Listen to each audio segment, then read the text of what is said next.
माननीय मंत्री जी।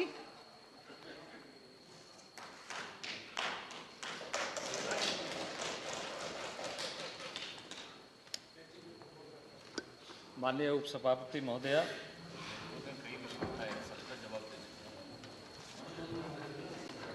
आज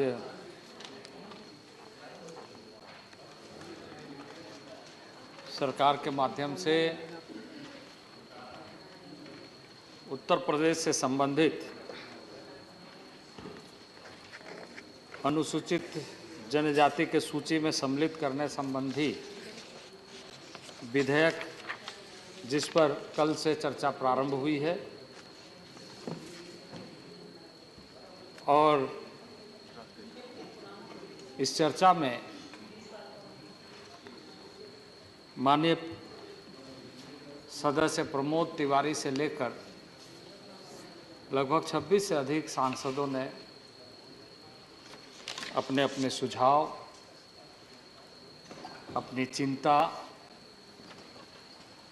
और समस्याओं को उद्धृत किया है, सदन के सामने रखा है। मैं उन सारे सदस्यों का आभारी हूं जिन्होंने इस बिल के संबंध में अपने पक्ष रखे, अपनी बातों को रखा और सदन के सामने चर्चा करते हुए कई रचनात्मक सुझाव भी आए, तो वहीं कुछ विषय इस तरह के जो आलोचना की दृष्टि से भी, पर सदन इस बात के लिए है कि हम आलोचना करें, समालोचना करें, लेकिन निष्कर्ष पर पहुंचते हुए जिन लक्ष्यों को लेकर हम यह सुनिश्चित करना चाहते हैं कि यह सदन भारत के समस्त लोगों के लिए एक लोकतांत्रिक मंदिर का, लोकतांत्रिक प्रांगण का जो आशा है, वो आशा विश्वास में बना रहे।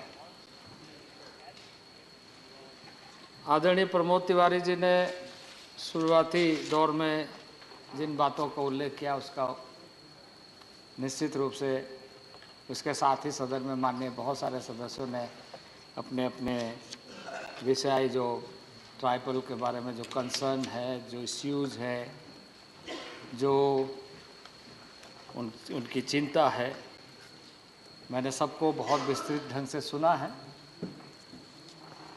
पर मैं इस संदर्भ में कुछ बातों का उल्लेख करते हुए यही कहना चाहूँगा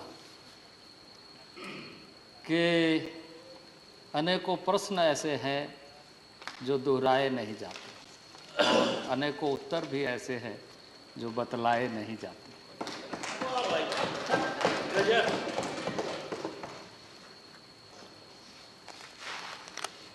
आपने बहुत सारे सवाल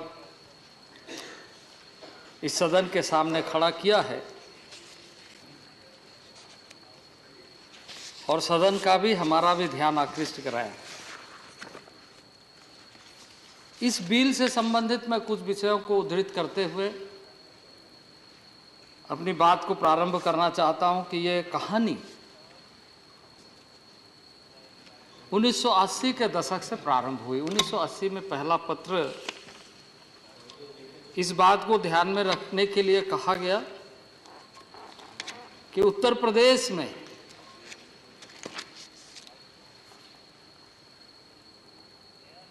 का एक इलाका, जिन इलाकों में जनजातीय समुदाय की बाहुलता है और जिसका इस बात को लेकर काफ़ी अध्ययन हुआ है कि ट्राइबल के लिस्ट में, ट्राइबल की सूची में किस तरीके से उन्हें संवैधानिक अधिकारों से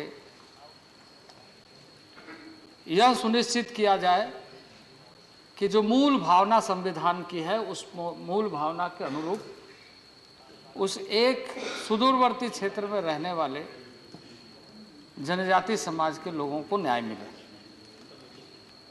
उपसभापति महोदय, 1980 में एक पत्र लिखा गया। माननीय प्रधानमंत्री इस समय नहीं है, स्वर्गीय मैडम गांधी थी। उनका पत्र का जो उत्तर आया उसको मैंने पढ़ा, मैंने देखा कि समय आने पर इस पर विचार किया जाए। अब विषय ये है कि उस समुदाय के बारे में ऐसे क्यों कही गई? क्या वो समय नहीं था कि जो संविधान की मूल भावना है उसके अनुरूप जो व्यवस्था है उसका लाभ उन तक पहुंचे और उन्हें सही तरीके से रिकॉग्निशन मिले? उपसभापति महोदय, और उस समय से लेकर अभी तक के जो कालक्रम है 2022 में आज हम जब चर्चा कर रहे हैं, तो हमारे सामने एक बड़ा सवाल ये खड़ा हो रहा है कि किस तरीके से लोगों ने उन दिनों में सोचा है कि ऐसे मामलों का समाधान करने के लिए हमारी इच्छा शक्ति कितनी है। 1960s के आसपास में इस देश में एक समिति बनाई गई थी, खास करके जब यह सवाल देश के सामने उभर कर सामने आया कि जो जनजातीय समाज है, संवैधानिक प्रावधानों के आधार पर जिन बातों का उल्लेख किया गया है उससे कोसों दूर है और उससे अछूते रह गए। और उस कमेटी का नाम था लोकूर कमेटी। लोकूर कमेटी ने उस अनुशंसा के आधार पर मानक तय करते हुए यह सुनिश्चित किया कि हमें इन बातों का ध्यान रखना चाहिए जो मूल भावना संविधान की है और संविधान के माध्यम से न्याय मिलने की है। और उसमें ये बताया गया कि इन बातों का ध्यान रखते हुए पहला कि जो उनकी रूढ़िवादी परंपरा है, व्यवस्था है, उसको ध्यान में रखते हुए उसके अध्ययन के अनुसार यह सुनिश्चित किया जाए कि वह अनुसूचित जनजाति का सदस्य की पात्रता रखता है। आइसोलेशन लाइफ यानी ट्राइबल प्रकृतिवादी है, सुदूरवर्ती क्षेत्र में रहना पसंद करता है, पहाड़ों जंगलों के बीच में उनका जीवन बसता है और प्रकृति के साथ अनुराश्रय संबंध है।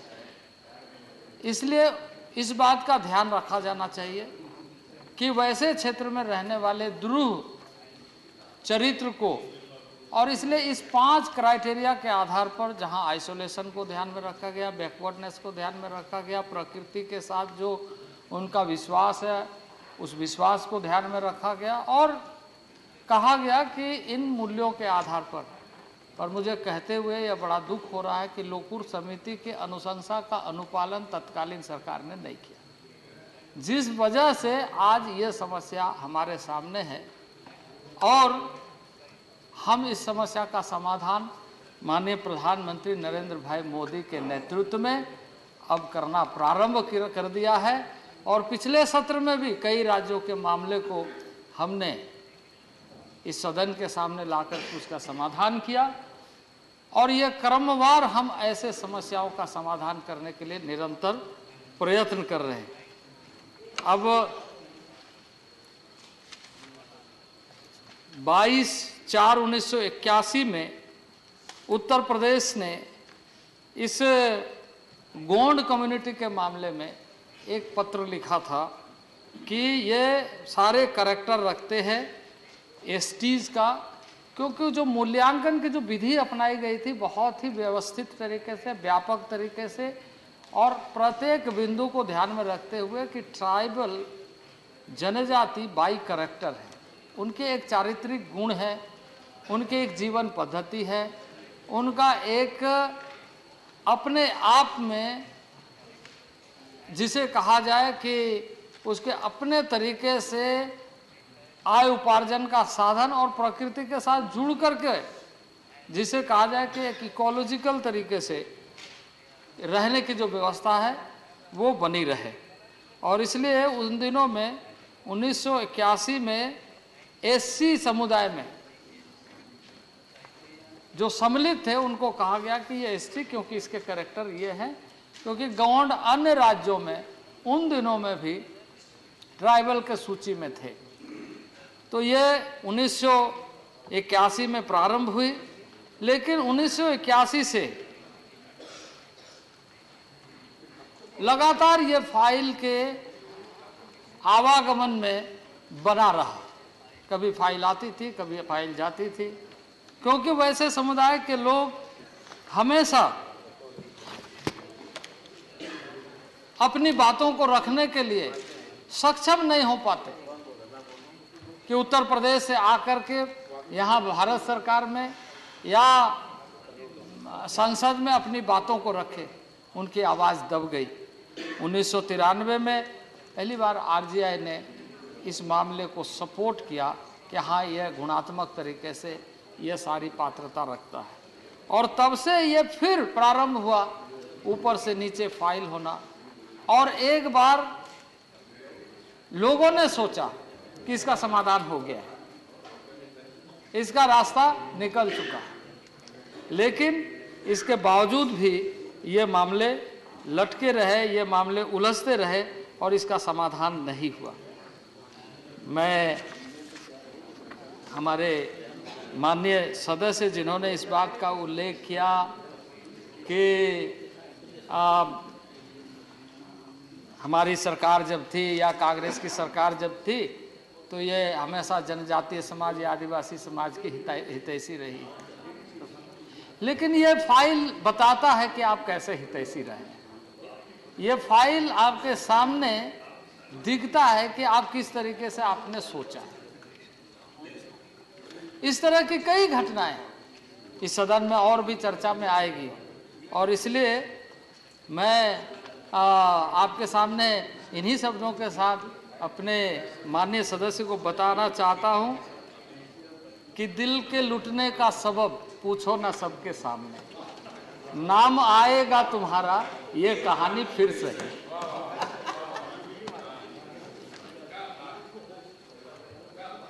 हमको किसके गम ने मारा ये कहानी फिर से ही, किसने तोड़ा दिल हमारा ये कहानी फिर से। तो लंबे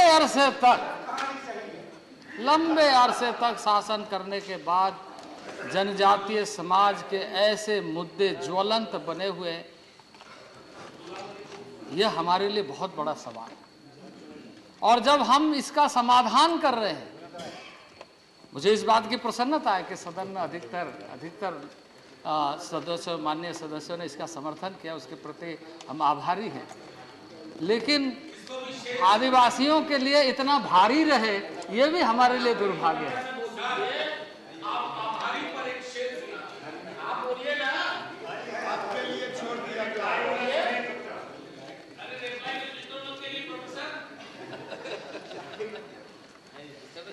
आप यदि कह रहे हैं तो मैं उसके लिए भी कह देता हूं।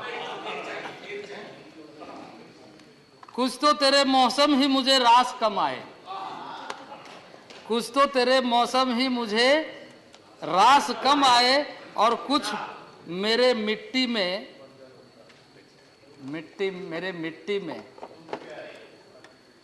हवाओं में भी बहुत दम था, जिसके वजह से मैं ये कहूँगा कि आपने हमेशा इस बात को ध्यान में रखते हुए कि हमने इसको नज़रअंदाज तो किया है, लेकिन आज अंदाजे बयां में समर्थन भी किया।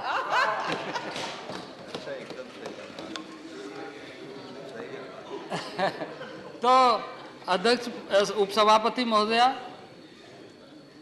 अब सवाल ये है कि सरकार कैसे काम करना चाहती है, सरकार किस तरीके से देखती है जनजाति समाज को आदरणीय नरेंद्र भाई मोदी के नेतृत्व में।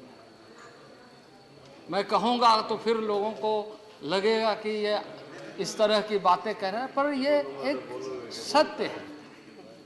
इस देश में भारत का नया उदय हो रहा है, जब जनजाति समाज को मौलिक सुविधाओं के साथ जोड़ते हुए राष्ट्रीय स्तर पर नहीं बल्कि अंतर्राष्ट्रीय स्तर पर भारत का नाम ऊंचा उठे और जनजाति समाज की जो पृष्ठभूमि है उसको सम्मान मिले। और इसलिए इस देश में भगवान बिरसा मुंडा के जन्मदिन को कहा गया कि जनजाति समाज गौरव दिवस के रूप में। उपसभापति महोदय, ये हमारा सौभाग्य है, ये हमारा सौभाग्य है कि भगवान बिरसा मुंडा ने जिस धरती से जन्म लिया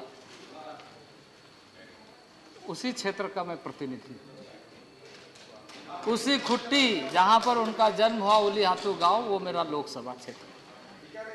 और मैं माननीय प्रधानमंत्री का हृदय से आभारी हूं कि देश के स्वतंत्रता सेनानी अग्रिम पंक्ति पर लड़कर जनजातीय समाज का नेतृत्व करते हुए जल जंगल जमीन और अपनी मिट्टी के लिए जो बलिदान दिया है, और उस दिवस को जब गौरव दिवस के रूप में माननीय प्रधानमंत्री ने आह्वान किया है, तो वास्तविक रूप से इस मिट्टी का तिलक हुआ कि बलिदान देने वाले का सम्मान माननीय प्रधानमंत्री नरेंद्र भाई मोदी इस बात को जानते हैं कि देश का सम्मान वैसे लोगों के बलिदान से सींची गई धरती, वैसे लोगों के बड़ी श्रृंखला है। अब आपके सामने मैं कुछ बातों का उल्लेख करूंगा। लोग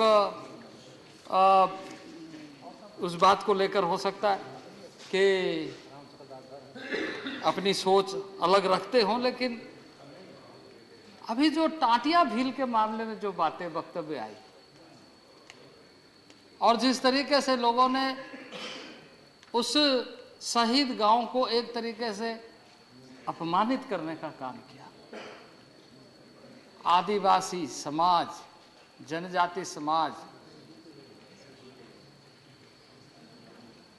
उन दिनों में संघर्ष करके अंग्रेजों के खिलाफ, मुगलों के खिलाफ जो लड़ाई लड़ा, वो इसलिए नहीं कि हमें आने वाले दिनों में कुछ मिलने वाला है, इसलिए कि हम स्वाभिमान के साथ जीने वाले इस देश के नागरिक हैं।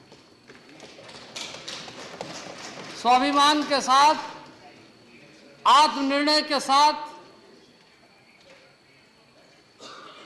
हमारा परिचय है, हमारी सांस्कृतिक विरासत है, हमारी परंपराएं हैं, हमारी जीवन पद्धति है, और इसमें किसी तरह का छेड़छाड़ नहीं होना चाहिए। और कोई भी छेड़छाड़ होगा तो जिस शासन में, जिस काल में, चाहे वो मुगल काल में हो, चाहे वो अंग्रेज ब्रिटिश हुकूमत के समय में हो, आदिवासी लड़ाई में पीछे नहीं रहे। आदिवासी लड़ाई में कभी पीछे नहीं रहे और बढ़ चढ़ करके हिस्सा लिया, उसका उदाहरण आपके सामने है। और इसलिए आज हम सबको गर्व है और आपको खुशी होगी या जानकर कि आदिवासी गौरव दिवस में मैं इसके लिए पूरे भारत के समस्त नागरिकों का आभारी हूं कि जो आह्वान देश ने किया, जो आह्वान माननीय प्रधानमंत्री जी ने किया, उस आह्वान का परिणाम कि देश में समस्त स्थानों पर, सभी राज्यों पर, मैंने राज्य के जो राज्य सरकारें हैं, मुख्यमंत्री को विशेष तौर से कहा कि इस दिवस का सम्मान कैसे हो, आपको चिंता करनी चाहिए। मैं उन राज्यों के राज्यपाल महोदयों से, मैं देश भर के यूनिवर्सिटी से, सभी विश्वविद्यालयों से, सभी शैक्षणिक संस्थानों से, सभी सामाजिक संस्थानों से, सभी माननीय सदस्यों से आग्रह किया कि इस देश को हम वास्तविक रूप से, यह आदिवासी स्वाभिमान दिवस ही नहीं है बल्कि देश का स्वाभिमानी दिवस है, देश का स्वाभिमान दिवस है। हम सब देशवासी को इसको सामूहिक रूप से मनाना चाहिए। आदिवासी परिवार में जन्म लेने का यह मतलब नहीं है कि सिर्फ आदिवासी स्वाभिमानी दिवस मनाए, स्वाभिमान दिवस, बल्कि देश स्वाभिमान होना चाहिए, क्योंकि उनके खून की बुनियाद से, उनके बलिदान के बुनियाद से आज हम आजाद भारत में लोकतंत्र राष्ट्र, लोकतांत्रिक, दुनिया का सबसे बड़े लोकतांत्रिक राष्ट्र का नागरिक होने का गर्व प्राप्त कर रहे हैं। यह हमारा परिचय है, यह हमारी पहचान है, यह हमारी सांस्कृतिक विरासत है जो हमें प्राप्त हुई। और इसलिए मुझे बेहद प्रसन्नता है इस बात के लिए भी कि जिनका आह्वान माननीय प्रधानमंत्री जी ने कि 15 नवंबर को हम देशवासी मनाएं। और मुझे यह कहते हुए खुशी हो रही है कि उस 15 नवंबर को किस तरीके से देश में हम सब ने मनाया कि पहली बार देश के इतिहास में आदरणीय नरेंद्र भाई मोदी के नेतृत्व में देश की पहली महिला, जनजाति महिला, आदिवासी महिला देश की राष्ट्रपति। कुछ माननीय सदस्यों ने कल चर्चा में इस विषय को लाया कि हम बहुत बड़े हितैषी हैं, शुभचिंतक हैं, लेकिन इस बात को ध्यान में रखना चाहिए कि खुशी होती कि राष्ट्रपति का चुनाव सर्वसम्मति से होता।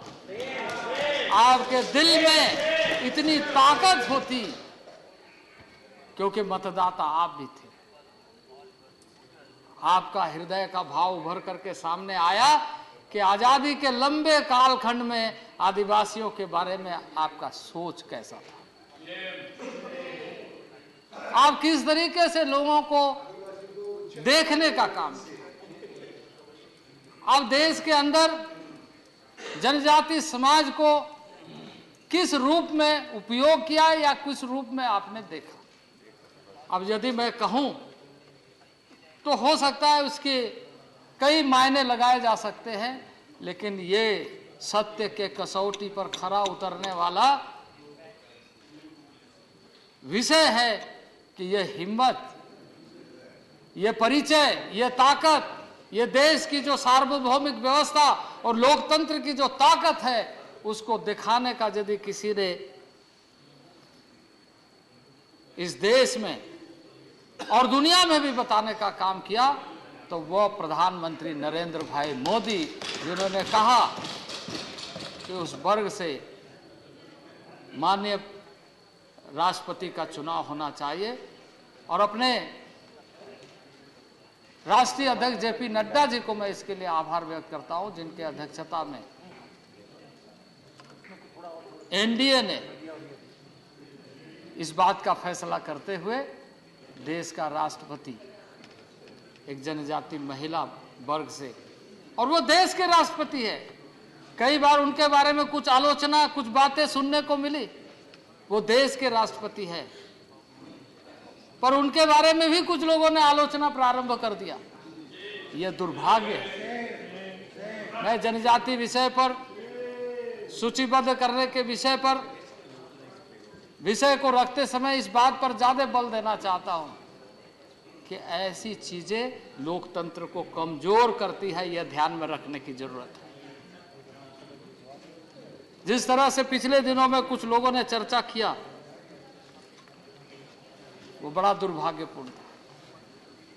इसी तरीके से महोदय, मैं आपको बताना चाहता हूं कि जहां लोकतांत्रिक मूल्यों के आधार पर एक व्यवस्थित तरीके से सभी को प्रतिनिधित्व का अवसर मिले, काम करने का अवसर मिले, तो वहीं आम नागरिक, जनजाति समाज का, चाहे वो महिला हो या पुरुष हो, उनको 21वीं सदी में पीछे न रहे, इसके लिए माननीय प्रधानमंत्री जी ने कार्य योजना बनाया। और कार्य योजना बनाकर उसको कैसे गतिशील किया जाए, कैसे आगे बढ़ाया जाए। अभी प्रश्नकाल में मैं एक प्रश्न का उत्तर देते समय कहा कि इसके पहले जो स्कूल का प्रबंधन होता था वो आर्टिकल 275(1) के तहत राज्यों को आवंटन दे करके अपनी औपचारिकता पूरी की जाती थी। क्या हमने राज्यों को कुछ पैसा दे दिया? राज्यों को पैसा दे दिया और वो पैसा राज्य खर्चा कर रहे हैं और उससे आदिवासियों का भला हो रहा है। राज्यों को आपस में बात न करें।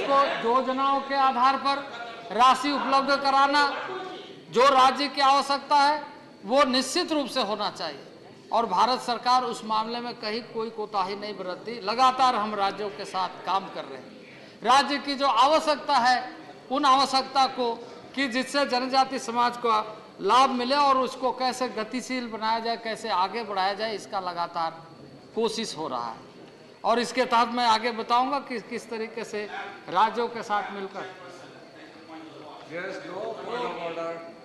238A। इसमें क्या पॉइंट हो सकता है? इतना साधारण भाषण। इसमें डिसऑर्डर का पॉइंट है। क्या बोल रहे हैं? Ma'am vice chairman, ma'am vice chairperson, I correct my self. Thank you very much for allowing me to raise a point of order under 238A. This was one such bill which was discussed very amicably yesterday. And Honorable Minister Sahab was present throughout. Now, he had to respond on the provisions of the bill, the scope of the bill, and where the positions are very clear within the rule book of this House. You have other occasions. Please occupy the central leadership of Jharkhand and speak it there. Thank you. It's all right. I'll answer all the provisions in this bill. I'll definitely answer all the provisions. हम जरूर उसकी बात करेंगे, लेकिन मैं आपको बताना चाहता हूँ, माननीय उप सभापति महोदया, मैं आपके माध्यम से सदन को बताना चाहता हूँ और खास करके माननीय सदस्य मनोज जी को बताना चाहता हूं कि कल सदन में इस पर 26 माननीय सदस्यों ने अपने अपने वक्तव्य रखे। उसमें बिल पर कितनी बातें हुई उस बात का ध्यान भी आप रखिए और ट्राइबल से रिलेटेड इश्यूज पर कितनी बात हुई ये भी आप ध्यान में रखिए और तब आपको ध्यान में आएगा कि ट्राइबल डेवलपमेंट के बारे में कितने लोगों ने बात किया, कॉन्स्टिट्यूशनल सेफगार्ड्स के बारे में कितने लोगों ने बात किया, कितने लोगों ने चिंता जाहिर की। और सदन की मर्यादा तभी बनती है जब माननीय सदस्य कोई पूछते हैं, कोई सवाल करते हैं, उसका भी उत्तर सदन में आपके माध्यम से देना जरूरी है। इसलिए जो प्रोविजन है उसके बारे में तो मैं कह ही रहा हूँ। Honorable Minister, please address the chair. तो मैं उन बातों का तो जिक्र कर ही रहा हूँ, उनके साथ साथ जो माननीय सदस्यों ने उद्गार व्यक्त किए, व्याकुलता दिखाई है, उसका भी मैं उनको उत्तर देना चाहता हूं। क्योंकि इस बात को क्यों नहीं सुनना चाहते? क्वेश्चन तो उन्होंने खड़ा किया। पिछले 8 वर्षों में माननीय नरेंद्र भाई मोदी के नेतृत्व में जिस तरीके से विकासात्मक कार्य हुए, उसका मूल्यांकन करने का आपने कभी काम किया? आप अगर 2014 के पहले के अलॉटमेंट को ही सिर्फ देखें, मैं आपको पूरी डिटेल्स आपको बताना चाहता हूं, मैं सदन को बताना चाहता हूं कि 2014 के पहले के अलॉटमेंट को आप देखिए और 2014 के बाद के अलॉटमेंट को आप देखिए तो आपको सहज अंदाजा लग जाएगा कि सरकार के डेवलपमेंटल अप्रोच क्या है। प्लीज और इसलिए माननीय अध्यक्ष महोदय, ये उन बातों को क्यों नहीं सुनना चाहते?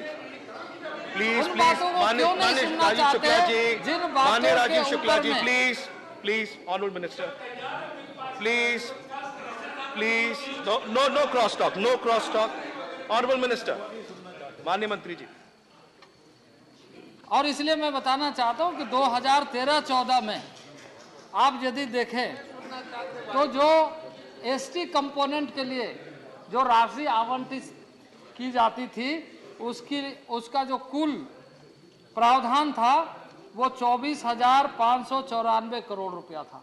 लेकिन अगर आप देखें आज के दिन में 2021-22 में तो वो लगभग 85,930 करोड़ रुपये। तो आप इसका अंदाजा लगा सकते हैं कि अप्रोच में और डेवलपमेंट के लिए सरकार कितनी प्रतिबद्ध है। और अगर वृद्धि को देखें तो वो 256% से अधिक है। अब आजादी के लंबे कालखंड में, और मैं उस बात का आज उल्लेख निश्चित रूप से कहूं कि यह समस्या के मूल में किस तरीके से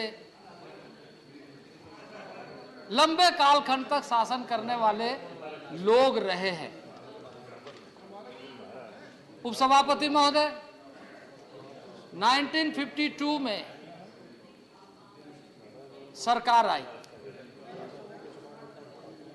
आजादी के बाद, और उसके बाद पहला पंचवर्षीय योजना बना। उस पंचवर्षीय योजना का उद्देश्य क्या था? देश के कृषि क्षेत्र में, एग्रीकल्चर में,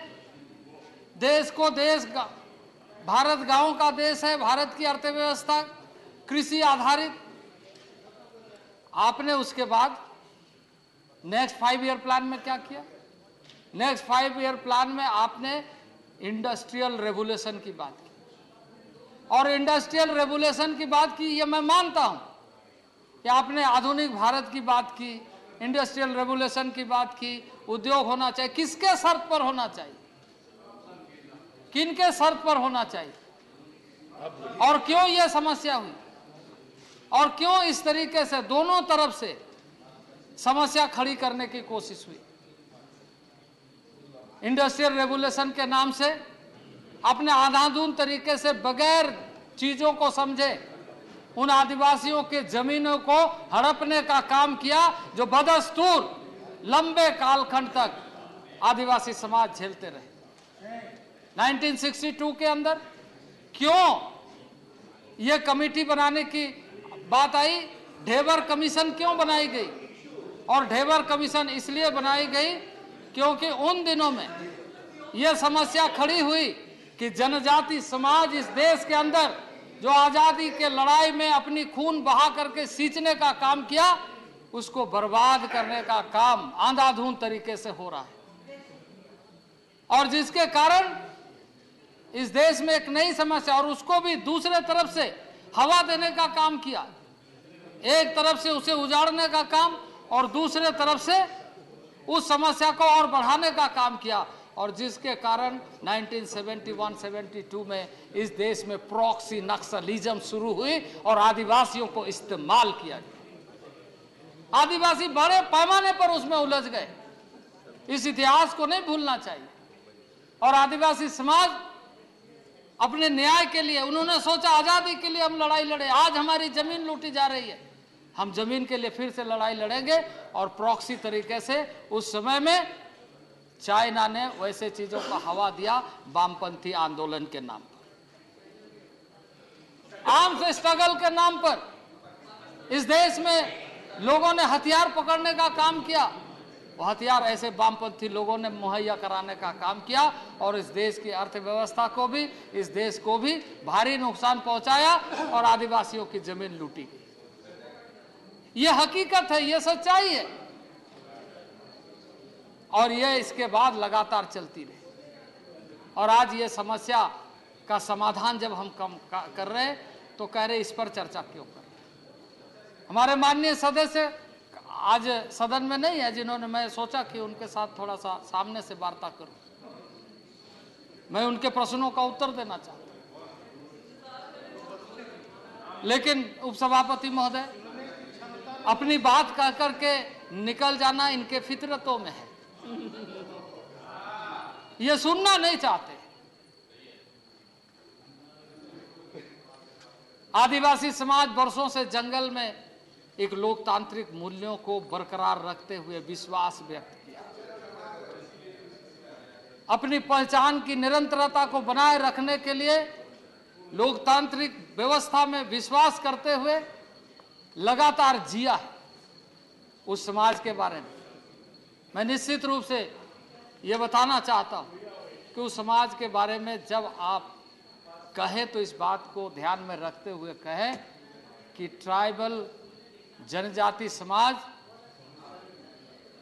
एक चारित्रिक गुणों के आधार पर जीने वाला समाज है, बदलने वाला समाज नहीं है, क्योंकि वो अपने आप को नेचुरल साइंस के साथ देखता है।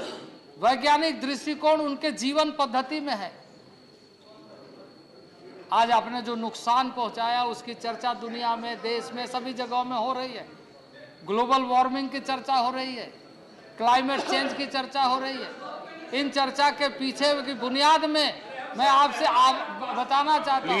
Please, honorable member, thank you. Honorable Minister.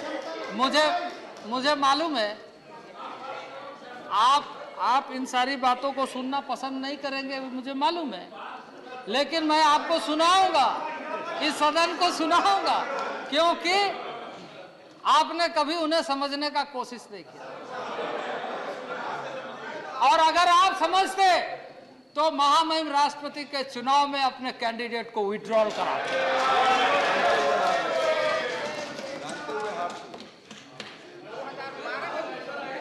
Please. आप अगर उनको पहचानते तो इन हरकतों से भागा। Rule number, which rule? 1 second, which rule?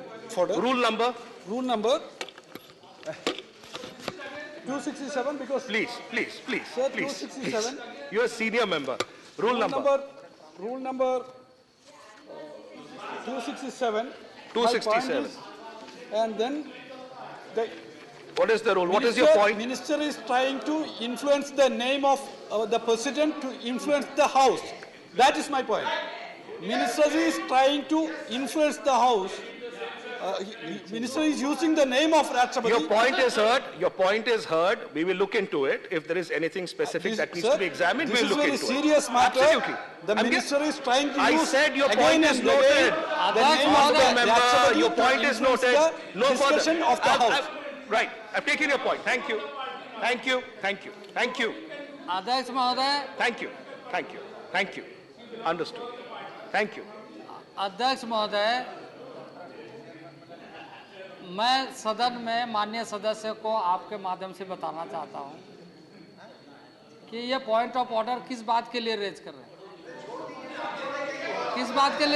हैं, ये अपने लाल कपड़ा लेकर के देश को भड़काते रहे। लाल कपड़ा देखने से कौन भड़कता है आपको पता है?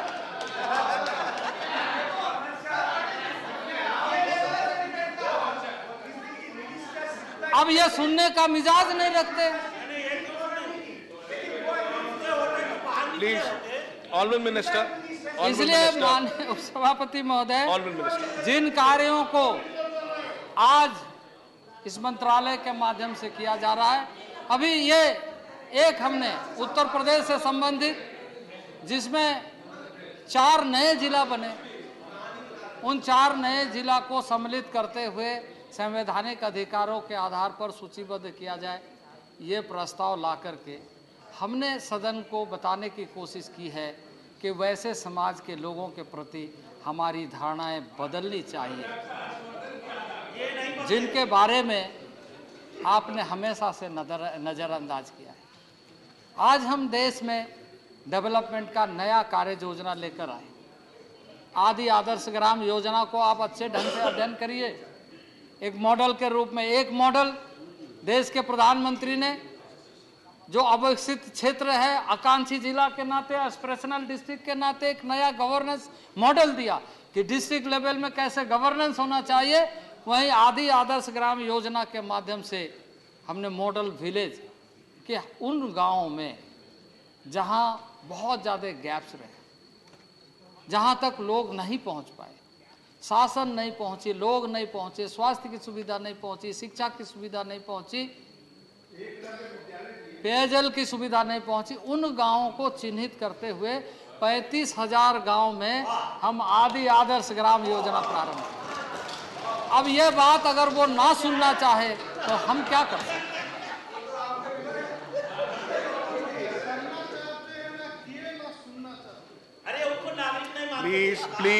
Please, Honorable Minister.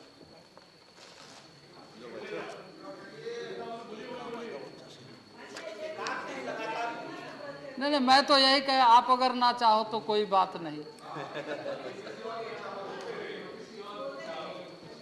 किसी और की चाहोगे तो मुश्किल तो होगी, हमें चाहो तो इसलिए उपसभापति महोदय, मैं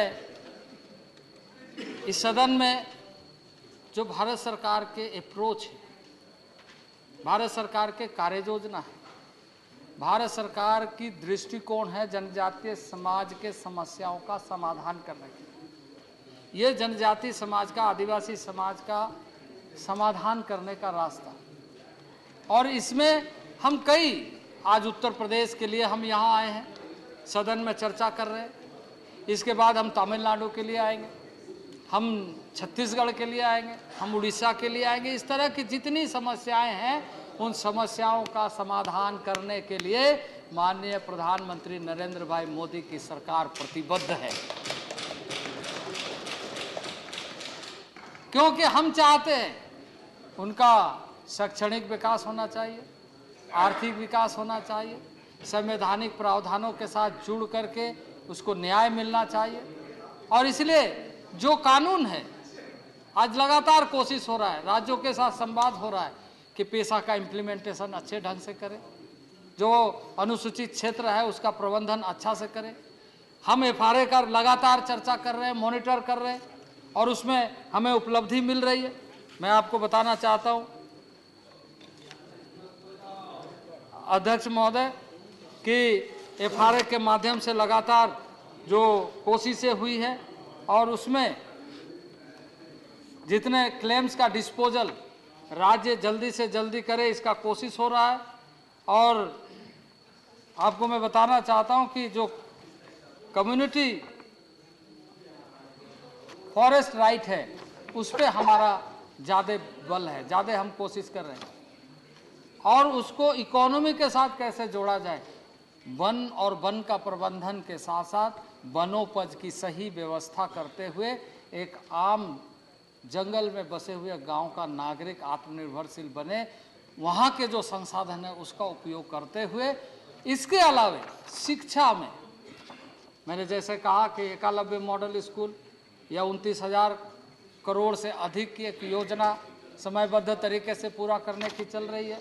आदि आदर्श ग्राम योजना के माध्यम से मॉडल विलेज बनाने की कार्य योजना चल रही है। तो वहीं ट्राइफेड के माध्यम से हम उनके उपज को अंतर्राष्ट्रीय बाजार तक पहुंचाए, इसका कोशिश चल रहा है। लेकिन कुछ लोग औपचारिकता के साथ सिर्फ अपनी बातों को कह करके मुक्त होना चाहते हैं। अध्यक्ष महोदय, उपसभापति महोदय, समय बदल रहा है। आप अगर सदन में इस तरह की चर्चा को गंभीरता से नहीं लेंगे, इस तरह की चर्चा के ऊपर में यदि आपका ध्यान नहीं होगा और आप चाहेंगे कि किसी भी तरीके से समय बीत जाए, तो आप देश का समय को इस तरीके से नष्ट करने का अधिकार किसी ने नहीं दिया है। क्योंकि देश का समय देश के जनता का समय है। और इस सदन में मैं इस बात के लिए निश्चित रूप से कहूंगा कि आज भारत सरकार आदरणीय नरेंद्र भाई मोदी के नेतृत्व में हम प्रतिबद्ध है और उसका परिणाम भी आपको देखने को मिल रहा है। आज आप देखिए गवर्नेंस का क्या मॉडल है। गवर्नेंस का मॉडल आप देखिए कि देश का एक नया इतिहास बनने जा रहा है, बन गया है कि गुजरात में 7वीं बार भारतीय जनता पार्टी के नेतृत्व में सरकार बनी।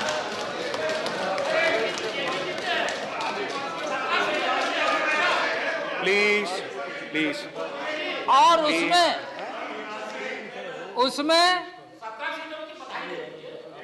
प्लीज 7 बार मेंबर गुजरात की जनता ने भारतीय जनता पार्टी पर विश्वास किया है। और आप वहां का आंकड़ा देख लीजिए, आज जिन आदिवासियों के नुमाइंदे बनकर देश में सबसे लंबे कालखंड तक शासन किया, जिन लोगों ने हमेशा धोखा देने का काम किया, अब उनका विश्वास आज की व्यवस्था पर नरेंद्र भाई मोदी पर कैसे है कि 100% गुजरात के ट्राइबल भारतीय जनता पार्टी के विधायक के रूप में चुन करके आए और लगातार उसमें बढ़ोतरी हुई।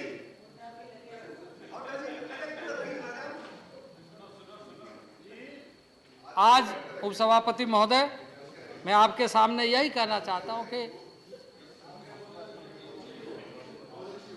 आदिवासी समाज इस देश के अंदर इस देश की ताकत है। और इस देश की ताकत कैसे है? आप इस तरह से सदन में चर्चा करके आप क्या संदेश देना चाहते हैं? इस देश के तमाम सरहदों में, लेह लद्दाख से लेकर अरुणाचल से लेकर मिजोरम, मणिपुर, त्रिपुरा, सिक्किम, मेघालय, जितने भी आप बॉर्डर इलाका देखिए, फोर्स के पीछे अगर कोई खड़ा है तो आदिवासी समाज खड़ा है। और वो कभी समझौता नहीं करता अपने मिट्टी से, वो जगह नहीं छोड़ना चाहता है। आदिवासी क्यों अपना जगह नहीं छोड़ता है? क्योंकि उसको अपने मिट्टी से प्यार। नेगेटिव टेम्परेचर, माइनस टेम्परेचर में सेना के जवान नौकरी करते हैं, ड्यूटी करते हैं, जिम्मेदारी निभाते हैं और उसके साथ मिलकर के जीने और मरने के वादे के साथ वहां पर आदिवासी हमेशा खड़ा है। उस समाज के बारे में आप यहाँ पर इस तरह की चर्चा करते हैं। चाहे वो जम्मू कश्मीर का उन पहाड़ी इलाकों को देखिए, चाहे लेह लद्दाख का उन पहाड़ी, उन बर्फीली चोटियों को देखिए, चाहे अरुणाचल के उन सीमाओं को देखिए, जहां पर हमेशा आपको दिखाई देगा कि आदिवासी खड़ा है। आपके पीछे भी आदिवासी खड़ा है अपने मिट्टी, अपने वतन, अर्जुन जी आपके पीछे अपने। Please please please please please माननीय ऑनरेबल मेंबर प्लीज।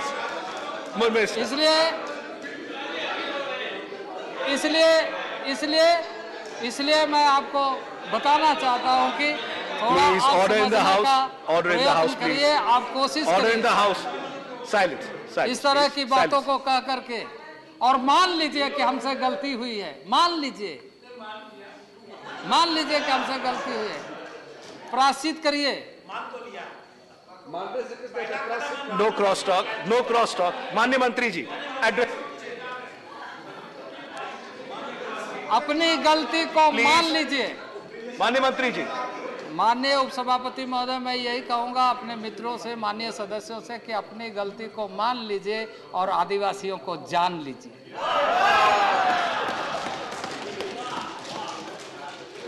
और आदिवासियों को जानने का अगर गलती करिएगा तो फिर आपको वैसा ही, वो जमाना अलग था कि आदिवासी समाज जंगलों में रह करके, ये ठीक है जंगलों में प्रेम करता है, लेकिन ऐसे लोगों को वनवास भी कर देता है।